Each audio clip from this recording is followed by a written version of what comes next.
Oke Bapak Ibu, sorry ada tamu mendadak ini. Iya. Oke Bapak Ibu ya. Jadi, kita lihat dalam aneka terjemahan ini untuk memberi perbendaharaan untuk kita, ya kan? Jadi kita tidak hanya berpaku pada terjemahan bahasa Indonesia, ya kan? Oke. Di situ juga ada proclaim, proclaim his victory, ya. Oke, kemudian ada juga memakai ya, masih pakai, preach ya. Kemudian ya preach juga ini yang dipakai ya, kemudian preach lagi, oke. Preach lagi, sama juga, oke, sama juga yang dipakai. Oh, proclaim, nah ini juga proclaim yang dipakai ya. Kemudian ada preach lagi, kemudian nah ini. Oke, ini agak berbeda ya. Yang literal translation, in which also to the spirit in prison having gone, he did preach. Ah, ini beda nih bahasanya ya, susunan bahasanya. Preach-nya belakang. Oke. Nah, ini dalam bahasa-bahasa lain Bapak Ibu ya. Oke. Ya, ini ya. Predikatu. Nah, ini predikatu ya. Kemudian oke, kita sudah melihat dalam beberapa bahasa. Maka kalau kita lihat tadi, ada dua kata yang sering dipakai, yaitu proclaim ya, atau preach ya, atau preach atau preach it ya, ini karena bentuk lampau ya. Oke. Nah, sekarang kalau dikatakan di sini Yesus tidak mengabarkan Injil, pertanyaannya adalah apa yang diajarkan Yesus? Apa yang diproklaim oleh Yesus? Ya, apa yang dia wartakan? Ada apa yang dia kabarkan kalau begitu? Katanya kan bukan mewartakan Injil Yesus di situ. Dia hanya mengajar-ngajar saja. Mengajarkan apa sebenarnya?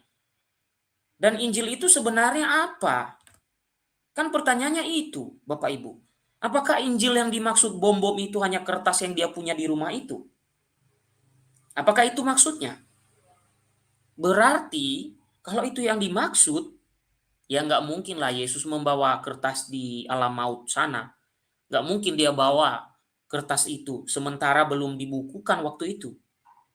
Ya, pengajaran Rasul Petrus, Rasul Paulus yang kemudian ditulis para interpreternya itu belum dikumpulkan.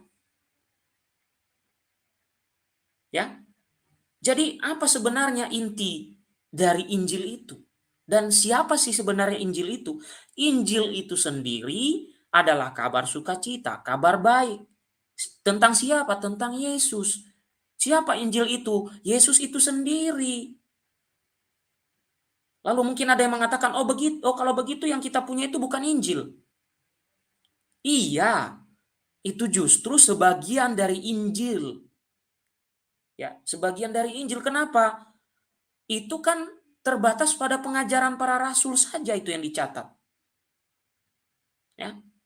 Sementara Kristus itu mewartakan dirinya ketika dikatakan dalam beberapa Injil, contohnya Matius atau Markus, bertobatlah, percayalah kepada Injil. Yang diwartakan sebagai Injil siapa? Diri Kristus sendiri. Jadi ketika dalam 1 Petrus 3 ayat 19, Yesus sedang mewartakan dirinya yang adalah Injil itu sendiri. Jadi kalau ada yang menolak bahwa Yesus itu Injil sendiri, saya curiga. Jangan-jangan mereka menuhankan kertas. Saya curiga, jangan-jangan memberhalakan kertas yang mereka sebut Injil itu. Injil sejati itu ya Kristus itu sendiri. Soal nanti ada Injil yang merupakan hasil pengajaran dari para muridnya, itu tidak mengatakan atau saling mengatakan, oh tidak benar Yesus itu Injil. Atau yang satunya tidak benar itu Injil. Enggak. Karena tulisan itu memang mewartakan kehadiran Yesus yang adalah Injil itu sendiri. Nah, sementara sebelum ada yang tercatat itu, apa yang diwartakan Kristus? Dirinya sendiri ketika dia mengatakan bertobatlah, percayalah kepada Injil. Itu, Bapak Ibu. Nah, kalau kita lihat tafsiran Bapak Ibu, makanya saya sangat curiga dengan pengajaran dari bom-bom ini ya. Kalau kita lihat tafsir ya, ini ada beberapa tafsir nih. Kita lihat dulu ya Bapak Ibu. Ini dari pihak saudara kita Protestan loh. Saya nggak ambil dari Katolik ini. Ya, penginjilan orang mati. Nah, itu Bapak Ibu ya. Ini bukan dari pemahaman Katolik. Tapi ini untuk mengonfirmasi aja. Pengajaran bom-bom itu tidak sama dengan pengajaran Protestan. Makanya tidak heran Lairudi Yohanes itu ya, Lairudi Yohanes itu menyerang dia dan mempertanyakan kebenaran yang dia ajarkan Bapak Ibu. Karena apa? Karena yang dia sampaikan bertentangan dengan pemahaman Protestan pada umumnya. Nah, mari kita lihat nih ya. Ini tafsiran dari saudara kita, Protestan. Kita lihat ya, penginjilan orang mati. Nah, ini ada tanya ya. Apa benar ada penginjilan kepada orang mati dengan mengacu pada ayat ini? Nah, oke. Nah, ini sebenarnya juga ada paralelnya ini Bapak Ibu ya. 1 Petrus 4 juga ada tuh, ya. Di situ ada tuh ya. Kita lihat dulu nih ya. Apa yang dijelaskan di dalam sini ya. Oke, saya coba besarkan lebih lagi supaya nyata-nyata di depan mata kita. Nih Bapak Ibu ya. Nih, ada paralelnya ternyata di 1 Petrus 4 ayat 6. Itu ya. Oke. Oke ya Bapak Ibu. Itulah sebabnya maka Injil telah diberitakan juga kepada orang-orang mati, supaya mereka sama seperti semua manusia dihakimi secara badani, tetapi oleh roh dapat hidup menurut kehendak Allah. Nah, perhatikan Bapak Ibu ya, ternyata ada paralelnya. Paralelnya yang mengonfirmasi kebenaran pada 1 Petrus 3.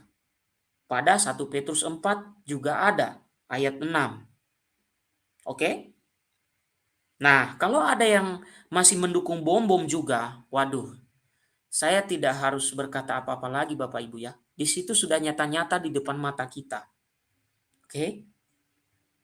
Ya, ada konfirmasi juga di bagian 1 Petrus 4. Oke, sekarang kita lihat bagaimana tafsir saudara kita Protestan dibanding dengan apa yang diajarkan bom-bom. Nah, ini jawabannya ya. Kita lihat. Nah, dikatakan begini. Ada doktrin dari seorang pendeta yang mengajarkan penginjilan orang mati untuk membawa ke dalam pertobatan dan penyelamatan. Misalnya doktrin dunia orang mati. Apakah doktrin itu benar? Apakah doktrin itu berdasarkan dari kajian kitab suci yang seksama? Atau malah menjadi doktrin yang error? Kita kaji dulu 1 Petrus 3 ayat 19 sampai 20, bandingkan dengan terjemahan yang lain yang tidak ada kata Injil, dan tentu kita akan cek dari naskah bahasa aslinya. Oke. Nah, tadi kita sudah lihat ya Bapak Ibu ya. Oke, saya izin sebentar ya Bapak Ibu, sebentar. Ada tadi yang harus memerlukan bantuan. Oke, ya. Ya, jadi Bapak Ibu ini hanya melihat saja, mengonfirmasi apakah benar yang diajarkan bom-bom itu dari Protestan atau bukan. Itu saja sebenarnya. Nah, nanti mungkin bagian kita mungkin sudah ada Paman Jack nanti yang menjelaskan ya. Nah, di sini ya dikutip ya bahasa Yunani ya. Oke, kita lihat nih seperti tadi saya kutipkan terjemahan-terjemahan diberikan di sini juga ya. Ada kata proclamation, preach it ya. Oke, ya ini ya. Nah, kita lihat di bagian penjelasan. Oke. Oke, kita lihat. Ini ya bagian penjelasannya. Ayat di atas menunjuk bahwa dalam waktu selang setelah kematian dan kebangkitannya, Tuhan Yesus mengunjungi Hades, dunia orang mati alam maut, di mana orang-orang di masa Nuh, dan tentu juga menunjuk orang-orang perjanjian lama yang tidak taat kepada Allah. Tetapi ayat ini tidak secara jelas menyebutkan apa yang diberitakan Tuhan Yesus. Sebab di sini hanya disebutkan sebagai memberitakan saja, tanpa ada kata Injil. Nah, terjemahan bahasa Indonesia lain memang memberikan tambahan kata Injil di belakang kata memberitakan. Tetapi teks bahasa aslinya tidak begitu. Mungkin diterjemahkan demikian, itu atas dasar ayat 1 Petrus 4 ayat 6 tadi Bapak Ibu, yang mengatakan bahwa Injil diberitakan kepada orang-orang yang telah mati. Nah, ini penjelasan dari konteks mereka ya.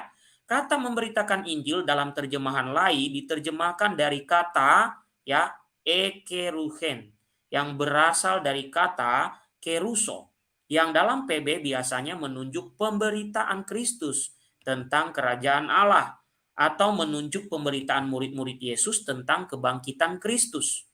Nah, menurut beberapa penafsir, kata tadi itu bermakna bahwa Tuhan Yesus memproklamirkan kemenangannya di mana ia telah melakukan misi terbesar sebagai propisiasi pendamaian atas dosa-dosa seluruh manusia. Oke. Nah, kalau yang lain ini ya dikatakan memang ada ayat lain yang juga ditulis oleh Petrus dalam hubungannya dengan ini yang memberikan kesan bahwa yang diberitakan adalah Injil, Evangelizo ya, yaitu 1 Petrus 4 yang dipertanyakan tadi Bapak Ibu, di sini ayatnya. Itulah sebabnya maka Injil telah diberitakan juga kepada orang-orang mati supaya mereka sama seperti semua manusia dihakimi secara badani, tetapi oleh roh dapat hidup menurut kehendak Allah. Nah, King James Version menulis kata itu the gospel preached ya. Oke, kemudian yang literal translation good news proclaimed ya. Oke, kita sudah lihat. Nah, oke. Oke, ayat di atas memang menulis kata Yunani euangelion. Harfiahnya adalah kabar gembira, kabar baik, membawa kabar baik, ya.